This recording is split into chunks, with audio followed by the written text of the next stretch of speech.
Mark Rypien, Shadle Park High School, class of 1981. 30 years coming up here in the summertime. It goes by real fast. Well, I had obviously dreams of doing things from a athletic standpoint. Scholastically, you never know what you're going to have to do. So I carried about a 3.4 grade point average at Shadle. I guess gifted. I didn't study very hard. I was pretty gifted as far as just being able to figure things out and get by. And then, you know, you're very fortunate enough to get an athletic scholarship from Shadle to Washington State University, and I participated in 3 sports and was part of the student body as far as a class vice president my sophomore year. And I think I might have been the only, myself and Pete Prekeges, maybe the only vice president that were ever impeached at Shadle because we didn't get anything done. You know, we had so much else on our agenda that I think our plate was a little bit too full. So loved being part of the whole high school process. Back then it was just 3 years. It was your sophomore, junior, and senior year. And so we had a pretty large school. I think we had a graduating class of over 600.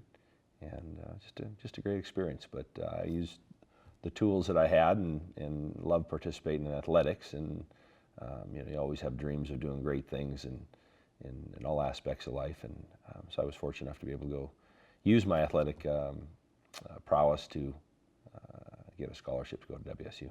I went on a full ride scholarship to Washington State. Was there for 5 years. Had a redshirt year when I was playing basketball and just kind of goofing around, and my knee went out on me, and so I spent my freshman year as a redshirt and ended up playing 4 years there. Had a great college career. Really had a great experience, college experience. Nice to be away from home, but yet close to home. So it's one of the reasons I chose WSU. Not to say I wasn't recruited by a lot of schools, but I think my heart was pretty set at a young age that Washington State was a place I want to be. Jack Thompson was a quarterback there when I was coming through high school, and just admired him and kind of what he did. And even though WSU you wouldn't say is a perennial power in the Pac-10 or Pac-8 back then, they still did some good things. And I felt maybe that this was an opportunity for myself to be a part of something special and put them on the map and get them to be a powerhouse. Now, that didn't happen, but we did have a lot of great fun and had a great experience there and love it to this day. You always kind of challenge yourself, and you come to a smaller school in a big conference like the Pac-10, so you're going to get noticed on the national scene. You know, whether you're noticed as much as you think you're noticed, and maybe being at WSU, you know, you kind of wonder, are you capable or even have the ability to do that? So we had some great years there, some fun, put up some pretty good numbers, and come draft time, I remember being here in Spokane, and you get up at 6 in the morning thinking, well, the first round, is going to last a couple hours, and you're probably not going to get drafted in the first round, but people say there's maybe an opportunity in the second round. Second round goes by, well, we'll see, maybe the third round goes by. Wasn't until the 6th round, about 8 o'clock at night, and I was kind of dozing off at home, because we originally went down to a hotel with my agent and was looking to see, and I got a phone call from Joe Gibbs and the Washington Redskins. And of course, at that time, I was like, didn't want to talk to anyone. I was very disappointed, and as it turned out, it was a great situation for me. Jerry Rome was the quarterback coach and offensive coordinator there, and he got me on the phone. Soon after that, I was out in Washington, D.C., and part of that organization. It was a year after many people remember, and some don't, that Joe Theismann snapped his leg in half, and his career has kind of ended, and they were transitioning that position to another guy, and I was kind of coming up and maybe being brought up as someone that they could mentor and bring into the system, and that was before free agency and before you had to be thrown right into the thick of things. So I spent a couple years watching, learning, and when my chance came, I was ready and able to pick it up and have a very accomplished career at Washington, and spend 8 years in Washington, 5 more years around the league, playing in different cities and getting to meet some great people and great teammates. As a team, we had great success. we were also in a city that was scrutinized, because we'd won Super Bowls in the 80s, and anything less than going to the playoffs and winning a Super Bowl was kind of like a disappointment. So you go through the highs and lows, you have a good year and play well, but you don't make the playoffs, so everyone looks down on you, like you're not getting things done. So you get challenged a lot by that, but I think because of that, you also are held to a higher expectation, and that higher expectation raises your level of play and your level of wanting to go out and win. And so fortunately for us, I was part of two World Championships, 1987, 88 season when it was a strike-shortened season when Doug Williams was the MVP and I was the backup at the time. Then the year after that, he had an appendectomy and I kind of took over the reins from then. Interesting thing, the Redskins, in the history of the Washington Redskins, they've won 3 Super Bowls in, 40, I think it's Super Bowl 44 was last year. So in 44 years, they've only won 3 World Championships. I was there for 2 of them. 2 of the 3 were in strike-shortened seasons. 1981 was a strike-shortened season, work stoppage, and 1987 was another work stoppage. So up until that, Joe Gibson and the organization itself had never won a world championship in a non-strike-shortened season. So that was the significance of the 1991 season where I was named the MVP of the Super Bowl. That team ended up going through the season 14-2 and sweeping the playoffs and winning the world championship in a full credited season. So there was always an asterisk, but that asterisk has been taken away now. I kind of landed back here with, my family in Post Falls. Raised our kids there until a tragic situation. My son in 1995, he was born 1998. He died of a brain tumor. So you spend time, going through your own personal losses, and people are challenged in many ways, and so throughout all that, we stayed here in the area in our community around family and friends, and our children, felt it was and Annette and I at the time, she's my ex-wife now, but at the time we felt this was a great area to raise kids, and so we're in the Post Falls area, and just had a great experience of coming back here when everything was said and done, calling this home, and kids still call this home. They come back here and look forward to it. And my oldest daughter is in her 5th year at University of Alabama, so she comes back here and brings her little southern draw back with her, and is also part of the football program there, and got to go last year to the national championship game, and so it's great. My other daughter Anza graduated from Paul Mitchell School recently, and my stepdaughter Stephanie is at law school down at Cal Berkeley. So throughout all this, the kids still come back home, and we have Christmas and get a chance to really enjoy the area. I mean, you love the area. I mean, there's so many things you can do here in the wintertime, so many things you can do here in the summertime, and there's a lot to do. So after it's all said and done, you kind of find a spot where you want to lay your head down and call home, and home has always been Spokane. So my whole family's all public educators. My brother Tim and Dave are teachers. Dave teaches history at Glover. Tim teaches phys ed, director of physical education at North Central. Has been there for 20 years.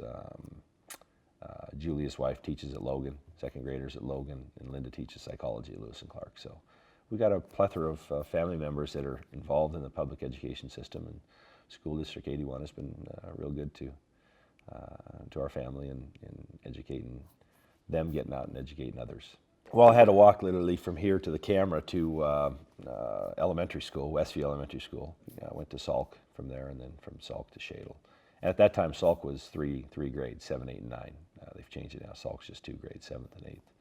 But so I walked the ladder all the way through. I was actually born in Canada, believe it or not. We moved here when I was 5, and there was 4 of us. My sister was born here, the only one that was born here. My brother Dave, Tim, my older sister Colleen was all born up in Canada, and so we moved down here at a young age and got right into the public school process. Love it.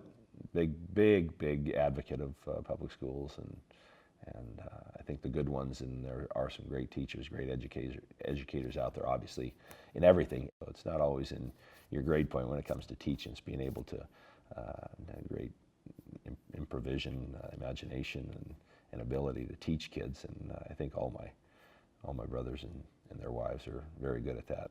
It's fun to watch them in class and when I get a chance, and to see them outside of class, and how many kids come up and say, hey, I had your dad, I had your brother, I had your sister-in-law, and just loved them, so it's always good to hear.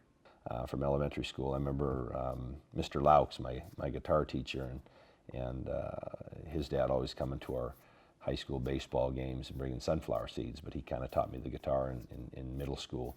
I remember Coach Marshall, all my coaches, baseball coach Mr. Lane. I remember Bob Mooney, Grant Anderson. These are all teachers and / coaches from middle school. I remember Mr. Davis in Westview Elementary School was kind of being my basketball and football coach. It was flag football back then. I can remember Bob Haney, my high school football coach. I can remember Dave Robertson, my high school basketball coach, who passed away a couple of years ago and just was a great mentor as a math teacher and a basketball coach. And then my baseball coach, probably my biggest mentor at Shadle, was Jim Brown. And Jim, taught me, was my quarterback coach in football and was also my baseball coach in baseball, and just taught me great lessons on respecting the game and understanding that every time you come to this game, you don't play unless you polish your shoes, and you don't play unless we clean up the field afterwards and make this place better than what we came here to do. So little things like that you remember. You remember your counselors.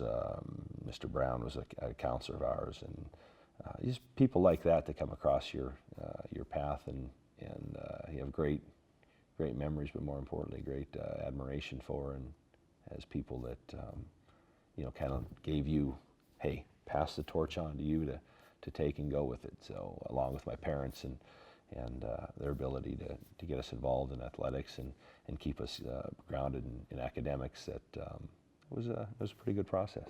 And the Ripon Foundation, after my son Andrew passed away in 1998, taken 5, 6, 7 years to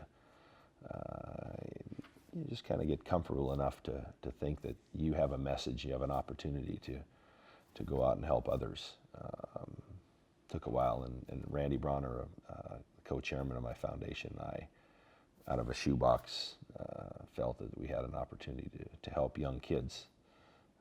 We put together a board, we put together a strategic planning, and kind of the whole process was to find a way to make the quality of life for children and their parents a little bit easier that are going through cancer. So our mission statement is to be the premier provider of hope for families battling childhood cancer, and that's kind of what we do. Is there's things that our monies that we give that go directly towards. We're not going to find a cure. We don't have the dollars. We don't have the research. We don't have all the other things that are going to do that. What we do have is an ability to make their quality of life, make their stay up at the Children's Hospital a little bit easier. So we work conjointly with the Children's Hospital, Dr. Judy Felgenhauer and her staff up there, and in the Northwest, as far as being able to give these kids and their families an opportunity, whether it be gift cards through the candlelighters for gas, and because a lot of these families come from outside the Spokane area in the Northwest, and so that's kind of what we do. And we're about 6 years old. We've raised a little over $2.5 million, and we have an annual giving of about $100,000 to $150,000 a year. We have one employee, a Shadle Park Highlander, Amber Maston. Does a wonderful job at directing all our events. We basically have 2 events: the Zach Charity Open Golf Tournament in July, and the Winemakers Dinner up at Manitou in March. It's in the dead week between when Gonzaga finishes their last West Coast Conference game and when they start the tournament. There's a dead week there that we have the Winemakers Dinner, and so yeah, we do a pretty good job at raising funds for that. No, for everyone out there, your public school options are great, and I know each and every day, and unfortunately budget cuts, take a lot away from giving these teachers the opportunity to do what they do best, and there's a lot of them out there that do it very well, and maybe some other needs to pick up their, they're educating the future of tomorrow, and if you look at it like that, I think that's what's unique, is that they're giving these kids an opportunity. Where many times, my brother Tim has a great program at North Central. It's called the 0 Hour. He comes in, and it's a fitness program that he has, and because of the economic and social status there at North Central, these kids he gets a lot of kids that come to that 0 hour. They just want to get away from their homes. Their home life is not exactly the greatest. So giving these kids opportunity, give them an opportunity to, and the tools and the essential things that they need, the sky's the limit, And I think most kids, if they can understand and are given these things, and most kids have a pretty good moral compass, and if we can give them ideas that make me look, they can do it a little bit differently than with how they've been doing it, or give them an opportunity to do it a little differently and see that there's a better way of doing it, they'll probably take that road, take the higher road. Not all of us do, that's why we're all human, because we sometimes don't do things all morally and ethically as well as we like, but if we at least have the thought and the process of we're trying to do that, then I think as educators, and I think as children, I think as the future of this country, I think we have a great chance to succeed.